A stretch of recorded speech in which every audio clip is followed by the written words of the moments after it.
আমি তো ইলিশ আর পান্তা ভাত খাই মাঝে মাঝে। ইলিশ পান্তা মজা আছে, অনেক মজা। বাকি পহেলা বৈশাখী খাইতে হবে, এটা গুনাহ।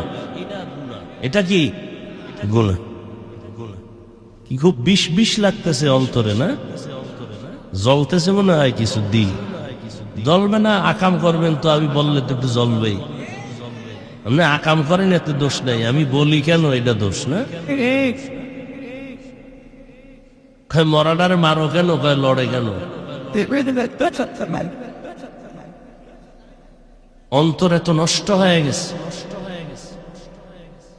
ভালো কথা শুনতেও চায় না। চোখের চশমার আয়না কালো,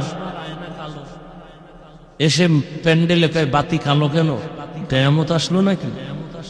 বলে তোর চোখের উপরে কেয়ামত আসছে, মাঠে আসেনি। সমস্যা বাতির না চোখে? চোখে। তাবলিগ ভালো, পীর মুরিদি ভালো, কওমি মাদ্রাসা ভালো, আলেম ওলামা ভালো, যারা ভালো বলে না এদের অন্তর খারাপ।